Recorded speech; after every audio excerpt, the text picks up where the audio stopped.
So far in 2024, the outlook for the global rare earths market has remained a central talking point for ASX Resources investors. During the first half of the year, most of that discussion centered around pricing dynamics, as the NdPr basket price hovered near $50 a kilo, a level which puts more pressure on ASX juniors to demonstrate their pathway to profitability. Fast forward to September, and rare earth stocks are still a topic of discussion, but this time in a more positive light, after prices bounced off recent lows and climbed back towards $70 a kilo this week. In the near term, developments in China, where benchmark rare earth prices are currently set, have been supportive, with no recent quota uplifts in order to alleviate pressure on domestic producers who have recently faced similar margin pressure to their international peers. But for investors with a longer time horizon, several trends have emerged in 2024 to date that offer plenty of food for thought. Market commentary from industry participants has increasingly included calls for more support at the policy level to establish a global market pricing mechanism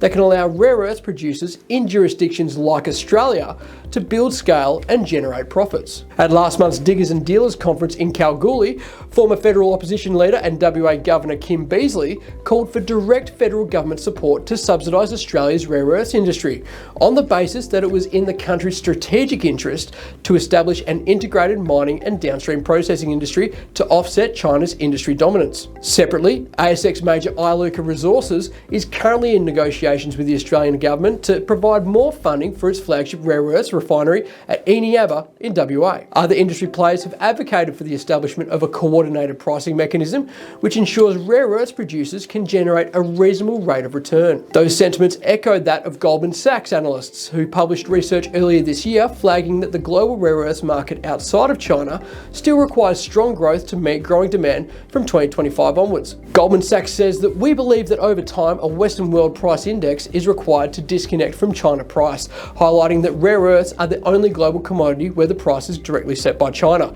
the analysts said. With the supply and processing of rare earths now increasingly viewed as a strategic imperative, not just by rare earths companies themselves, but by state and federal policymakers, investors could ask themselves, do the gusty market conditions for ASX rare earths juniors in 2024 have the potential to turn into tailwinds? Near-term, investors in Lindian Resources are hopeful that the recent momentum for the NdPr basket price will support the company's development plans at its Kangankundi project in Malawi, following the release of a detailed feasibility study in July this year. Of note, the projected economics for Kangankundi included a positive EBITDA, even with an NdPr subdued near the US $50 a kilo mark, a factor that's potentially indicative of the quality and grade of total rare earth oxide mineralisation at Kangankundi, following the recent completion of a comprehensive 2-year exploration drill program. Having signed a maiden sale and purchase contract with global commodity trading house Gerald Group in 2023, and with funding discussions advancing for the next phase of development at Kangankundi,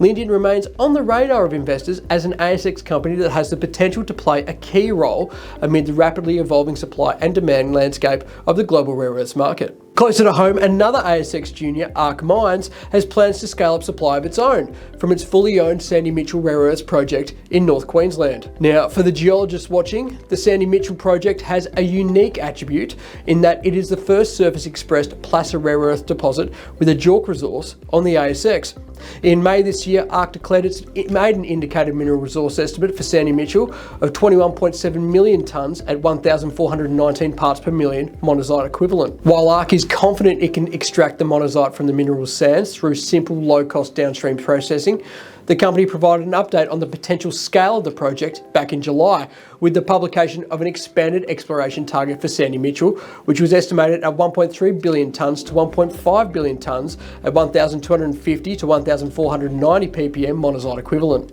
Longer term, ARC hopes to become a supplier to the larger rare earth processing refineries in the Australian market, thereby playing its own role in the growth of Australia's domestic rare earths industry. In a similar vein, South Australian-focused Lindian Resources is buoyed by the results from an initial hydrometallurgical test work program, which returned over 90% recovery of total rare earth elements from its 100% owned Minos prospect within the Central Gawler Craton exploration project. The results came off the back of a recent drilling program which unearthed high-grade rare rare earth element clay-hosted intersections, including 26 metres at 4,767 ppm total rare earth oxide and 1,894 ppm magnetic rare earth oxide from 46 metres. The hydrometallurgical test work recoveries include 90.5% total rare earth element, 87.8% heavy rare earth elements, and 90.8% light rare earth elements, and were produced from an initial cyto-leach test work completed on clay-hosted rare earth element air core drilling samples from Minos. These results are set to further instill confidence in the company to continue drilling to better define the size potential of its 6 km by 4.5 km rare earth element target,